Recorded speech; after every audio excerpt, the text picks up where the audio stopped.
भजन करा रे हरिहरा नारायण शिवशंकरा माझे बोलणे अवधारा भेदन करा दोघाचा पाय पाते तिचा दृष्टांत तुम्हाला सांगेल सत्य वृत्तांत नारायण शविले अमृत झाला श्वेत महादेव घरी जाऊन अभंग पाहून घेणे दोन्ही एक हरिहरा भेद नाही नका करू वाद एकंदर शास्त्राने 5 दैवत सांगितली विष्णू शंकर गणपती सूर्य आणि शक्ती ही 5ही दैवत शास्त्र मान्य आहे विष्णू शंकर सूर्य गणपती शक्ती हा भेद नाही परमार्थ करण्यासाठीच्या व्यवस्था आहे मराठी नीट लक्षात घ्या आणि आम्ही व्यवस्थेला भेद समजतो तिथून भांडणाला सुरुवात आहे व्यवस्था समजा अरे भांडण मिटलंच नाही तर शाळेत शिकवताना गुरुजी खुर्चीवर पाहिजे आणि विद्यार्थी बाकड्यावर मग आता खरं सांगा विद्यार्थ्यांचं बाकड्यावरचं बसणं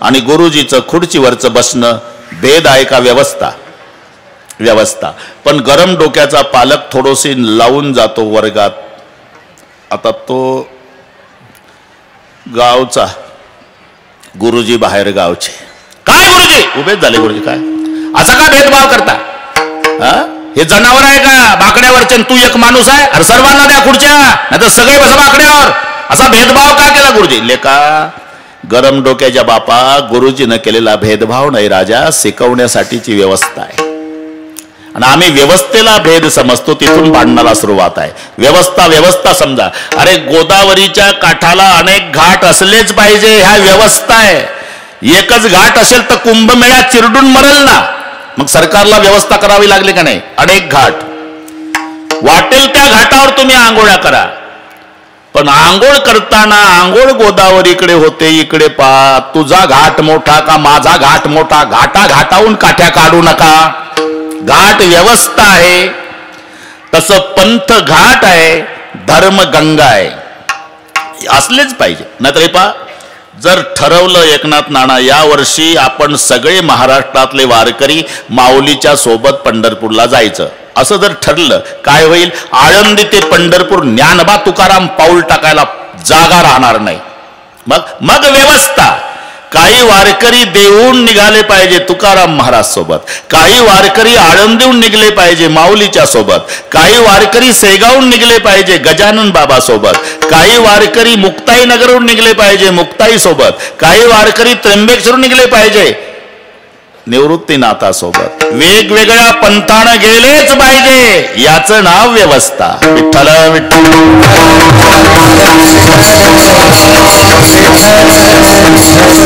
तसं हे परमार्थ करण्यासाठीची व्यवस्था आहे कोणी शंकराची भक्ती करा कोणी विष्णूची कोणी गणपतीची करा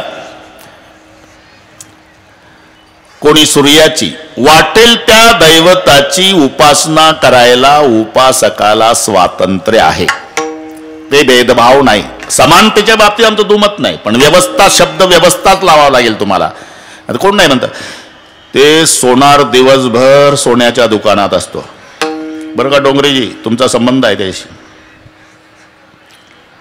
त्याला दागिने दिसत नाही दागिने दिसत पाव द्या सोनं अरे पाव द्या सोनं दिवसभर पाव द्या सोनं त्याला फक्त सोनं दिसत त्याची दृष्टी आहे ती शेतकऱ्याची दृष्टी काय बाजरी पेरल्यापासून त्याला फक्त बाजरी दिसते काय पेरलं बाजरी उगून आली बाजरी रान हिरवं झालं बाजरी गुडगाभर झाली बाजरी पोटऱ्यात आली बाजरी कंसात आली बाजरी भरली बाजरी कापली बाजरी मळली बाजरी दळली बाजरी खाल्ली तरी बाजरी पेरल्यापासून जेवण करेपर्यंत कास्तकाराची दृष्टी बाजरी आणि तिथं सुशिक्षित बेकार आलं मुंबईचं मौजपुरीला पाटील हे काय आहे गुडगा बाजरी होती बाजरी आहे साहेब अशी असते का बाजरी मूर्ख समजतं का मुंबईच्या लोकांना आम्ही बाजरीच्या भाकरी खात नाही का अशीच असते साहेब का तुला फक्त खाताना दिसते आम्हाला पेरल्यापासून दिसते हा फरक हे नसेल पटत ते काळ्या पिवळ्या जीपवाले असतात सीट 70,000ची गाडी असते त्याची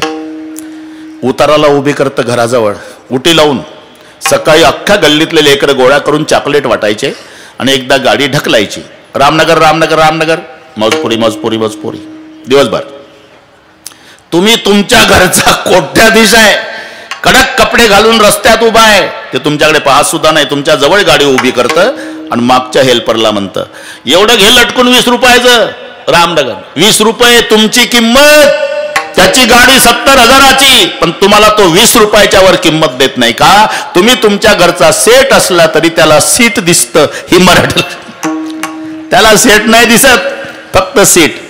तसं शेतकऱ्याला बाजरी, सोनाराला सोनं, दागिने नाही. अरे 10 तोळ्याचं लॉकेट आहे आणि 10 तोळ्याचं पैजण आहे. याची किंमत 6.5 लाख आहे, याची किंमत 6.5 लाख आहे. इथे समान आहे, या बाबतीत आमचं दुमत नाही. पण घरी आणल्यावर पैजण पायातच आणि लॉकेट गळ्यातच का? हा भेद नाही भाऊ, याचं नाव व्यवस्था आहे. विठ्ठल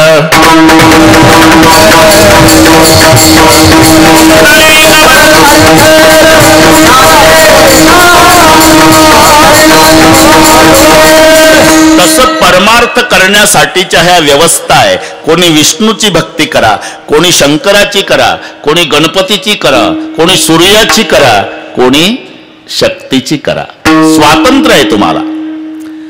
आणि पुढचे सर्व जन्म संपवण्यासाठी जन्म मानवाचा आहे. पुढचे सर्व, कारण कोणालाही वाटतं साधन सोपं पाहिजे आणि फळ मात्र मोठं पाहिजे, आहे की नाही? कास्तकाराला विचारा, ते म्हणतं म्हैस असावी, मार्कीन असावी, बिना शिंगाची असावी, काही न खाणारी असावी आणि भरपूर दूध देणारी. पेशंटला विचारा, औषध पाहिजे, घरपोच पाहिजे, फुकट भेटलं पाहिजे, घेताना गोड वाटलं पाहिजे ना आजार कायमचा संपला पाहिजे. तसं पारमार्थिकाला विचारा, साधन सोपं पाहिजे आणि फळ मोठं पाहिजे. प्रत्येकाची इच्छा आहे. मग जन्म आणि मरण ही एरजार संपवण्यासाठी सोपं साधन भक्ती आहे. भक्तिपंत भाऊ सोपा आणि पुण्य नागवे या पापा, फायदा येणे जाणे खेपा येणे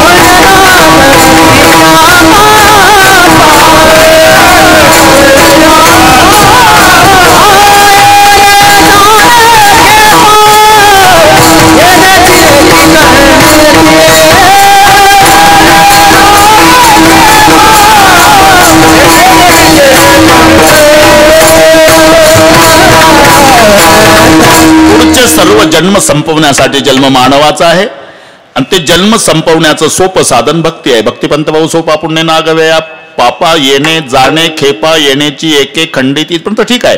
पण दैवत 5 आहे आणि भक्ती कोण्या देवाची करावी? त्याला वाटलं आता कशाला वेळ घालवावी, 11 वाजून गेले. आपण प्रत्येक देवाच्या भक्ताकडे जावं, म्हणजे महत्व ते भक्त त्या देवाचं सांगतील. मग जायचं कुठं? म्हणला पहिला गणपती. गणपतीच्या भक्ताकडे आला. का हो, मला भक्ती करायची आहे पण दैवत 5 आहे, नेमकी कोण्या देवाची भक्ती करावी? गणपतीचे भक्त म्हणाले, अरे आमच्या देव बापाकडे कोणतं खाता आहे? सुख करता दुःख हरता वार्ता विघ्नाची. सुख प्राप्त करून देणं आणि दुःख हरण करणं या खात्यावर आमचे गणपतराव आहे. मग तूच ठरव भक्ती कोणाची करावी. म्हणलं बरं वाटलं, पण अजून 4 दुकानं तपासून घेतो. 4 दुकानं. म्हणून तो सूर्याच्या भक्ताकडे आला. सूर्याचे भक्त म्हणाले, आमचा सूर्य नसता तर तू जगला नसता. सूर्याच्या उष्णतेनं पाण्याची वाफ होते आणि ते मेघात रूपांतरित होते आणि त्याच्यानंतर पाऊस पडतो आणि त्या पावसावर अन्न निर्माण होतं आणि त्या अन्नावर तू जगतो. पर्जन्यात अन्न संभवा है ना. मग तूच ठरव. म्हणलं हे तर पहिल्यापेक्षा भारी. आता 3च राहिले. म्हणलं शक्तीच्या भक्ताकडे आला. शक्तीचे भक्त म्हणाले, आमच्या देवीची उपासना फार सोपी आहे पण फळ मात्र मोठं आहे. शुक्रवारी फुटाणे खाल्ले तरी चालते. वतनपूर्वी संतोषी मा काय गाणे म्हणायचे लहान लेकर. यहाँ वहाँ जहाँ तहाँ मत पूछो कहा कहा. ए संतोषी माँ अपनी संतोषी माँ. कामापुरतं संतोषी माँ. आंबट खायचं नाही, बाकी फुटाणे खाल्ल्याचा सोपी उपासना आहे आमच्या. म्हणला आता विष्णुदेवाच्या भक्ताकडे जातो. मग वैष्णवाकडे आला. वैष्णव म्हणाले, अरे कशाला बाकीचे दुकानं फिरतो, आमचा देव लक्ष्मीचा पती आहे, सगळं जग लक्ष्मीच्या मागं लागलं आणि लक्ष्मी त्याच्या मागं लागली, तूच ठरव. म्हणलं ठीक आहे वो, पण आता एकच दुकान आहे शेवटचं. इकडे आले. आता पाठीमागचं दुकान आपलं महादेवाच्या भक्ताकडे. महादेवाचे भक्त म्हणाले, कुठून आला तुम्ही? म्हणले विष्णूच्या भक्ताकडून आलो. काय म्हणले ते म्हणले, आमचा देव लक्ष्मीचा पती आहे. हो, लक्ष्मीचा पती आहे म्हणा, पण भक्ताला काय फायदा आहे? भक्ताची अवस्था माहित आहे का? जाऊ पुढती भिके कुत्री,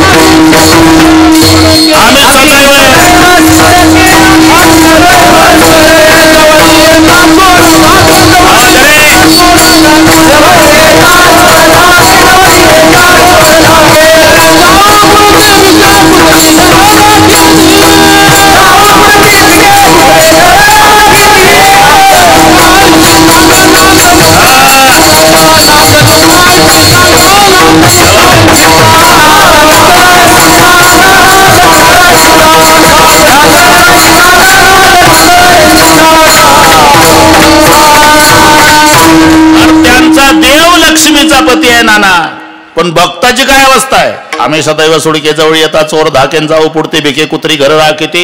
ते त्यांचे शब्द आहे किसनराव, त्यांचे दद्वयम नास्ति दंतानाम भद्वयम भूरी भोजनम उद्वयम वृत्तिरस्माकम फद्वयम गृहकर्मणी.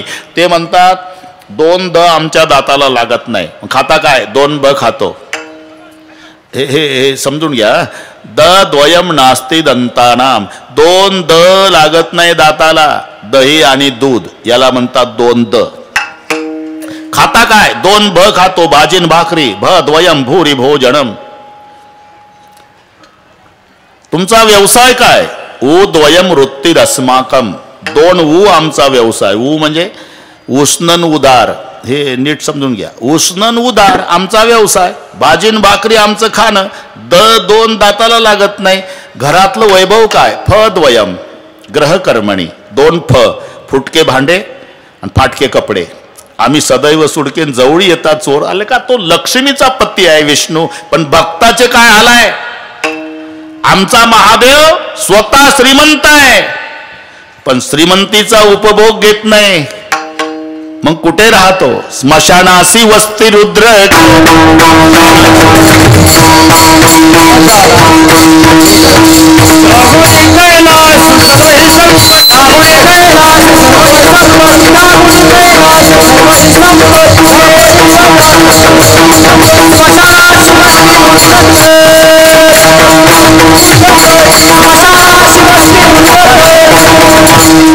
त्यागुणी कैलास सर्वही संपत्ती राहतो कुठे? स्मशानासी वस्ती रुद्र करी. तुम्ही 10 कोटीचं मंदिर बांधा नाना, तरी मूर्ती नाही बसवता येत. लिंग प्रतिमा, मूर्ती स्मशानात आहे. त्यागुणी कैलास सर्वही संपत्ती स्मशानासी वस्ती रुद्र करी. स्वतः आमचा भगवान शंकर श्रीमंत आहे, पण श्रीमंतीचा उपभोग घेत नाही. स्वतः मशानात राहतो आणि भक्ताला महालात ठेवतो. हे आमच्या महादेवरावचं वैशिष्ट्य बरं का. 5वं दुकान चालू आहे का? अरे बाणासूर शंकराचा भक्त, गडगंज श्रीमंत. आपण कथा ऐकताय. रावण 14 माणसं होती रोजची पूजेची तयारी करून द्यायला. महादेवाचा भक्त आहे रावण. रोजच्या पूजेच्या तयारीला 14 माणसं आहे. आणि रावण पहाटे 3:30ला पूजा सुरू करायचा ते 6:30 पर्यंत, 9:30 पर्यंत 6 घंटे. 1000 कमळे वाहण्याचा नियम होता 12 बाबा रावणाचा. एक दिवस 1 कमळ कमी पडलं, 999 वाहले. 1 कमी पडलं, उठला नाही. तलवार घेतली आणि 1 मुंडक कापून पिंडीवर वाहलं. शेषको काटकर अपने के आजब हो मरावनने दिया सब राज दुनिया का दिलावर हो तो ऐसा हो. 1 मुंडकं तोडून वाहतो. आम्ही एका अभंगात 4 प्रश्न विचारतो. आंघोळ झाली का चाललं बाथरूम मध्ये अभंग म्हणा. सुंदर ध्यान उभे विटेवरी कर्कटावरी ठेवून या ठेवला का. तुळशी हरगळ्या काशपितांबर आवड निरंतर ह्याची ध्यान पुन्हा ध्यानात येतं झाला का. मकर कुंडले तैपती सवणी कंठी कौस्तुभणी विराजित आणला का. आणि पुढं आणल्यावर तुका म्हणे माझे ह्याची सर्व सुख एका कपात उरकतो काकडानं हरिपाडा रे एक मुंडक कापून पिंडीवर वाहतो. ही भक्ती महादेवाचा 1 नंबरचा भक्त. धन्य भाग्य रावणाचे धन्य भाग्य रावणाचे दास झाले शंकराचे धन्य भाग्य रावणाचे दास झाले शंकराचे. आमचा महादेव श्रीमंत आहे पण श्रीमंतीचा उपभोग घेत नाही.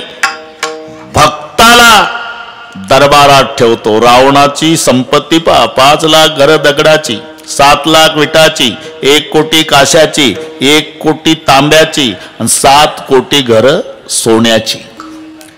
आणि मग तूच विचार कर लेका आमचा शंकरजी स्मशानात राहतो आणि भक्ताला वैभवात ठेवतो.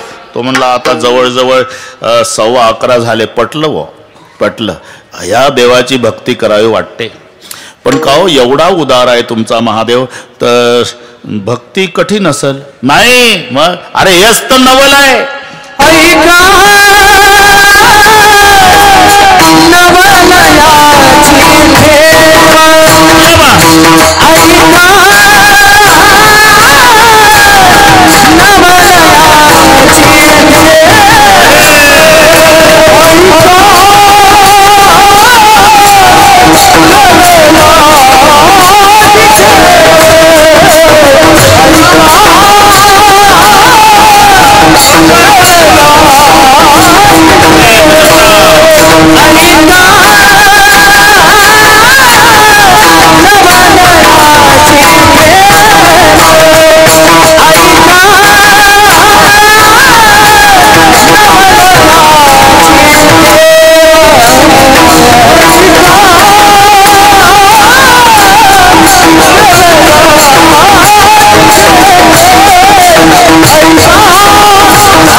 वैशिष्ट्य आमच्या महादेवरावचं. ऐका आमच्या संस्थेची पद्धत आहे काय दुसऱ्या चरणात सांगतात, तिसऱ्यात काही सांगायची गरज आहे का. ओळखलं पाहिजे त्यांनी बरोबर. आम्ही कसंही येऊ कोणीही चरणात येऊ स्वातंत्र्य आहे वक्त्याला. हिशोब एक आला पाहिजे. 2 न 2 4, 2.25 न 2.25 4, 1.5 न 2.5 4, 1.25 न 3.25 4. फक्त 4 येणं महत्वाचं आहे. आम्ही कुठेही जाऊ कुठेही म्हणजे अभंगातल्या दुसऱ्या चरणात आलो विठ्ठला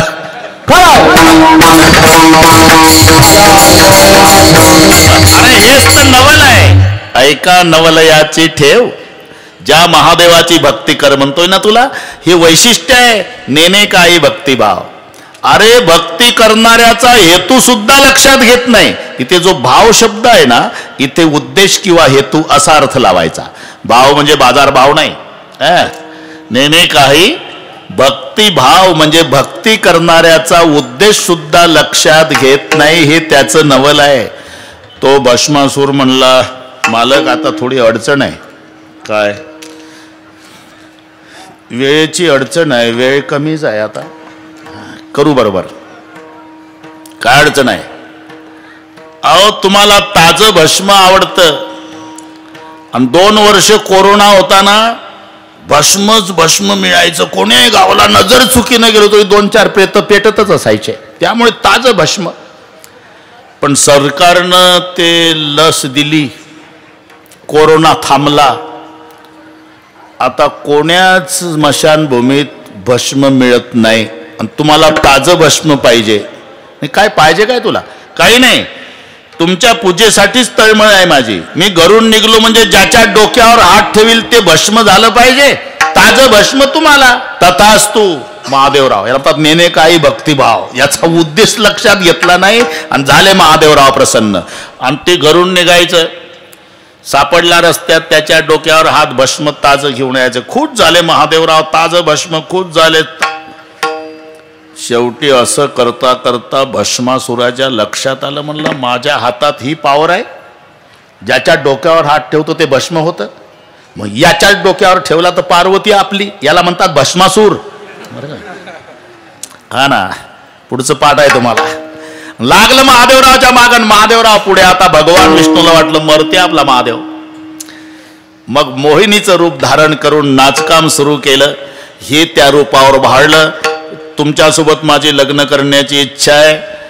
हा म्हणला ठीक आहे, पण एक अट आहे, मी जशी जशी नाचती तसं तसं तुम्ही नाचा. ठीक आहे. मग नाचायला सुरुवात. भस्मासूर नाचू लागला, ते नाचू लागले. मोहिनी हाय नाचू लागला. नाचता नाचता तिनं कमरेवर हात ठेवले, यानंही ठेवले. असे हात केले, यानंही केले. खांद्यावर ठेवले, यानंही खांद्यावर. तिनं दोन्ही हात डोक्यावर, यानंही ठेवले. जाग्यावर भस्म झाला. माझा दृष्टांत संपला. पण याचा काय हेतू आहे याचा विचार न करता प्रसन्न होतो. ऐका नवल याची ठेव, नेने काही भक्तिभाव. आणि तुला जर यादीच पाहायची असेल मग पहिलं चरण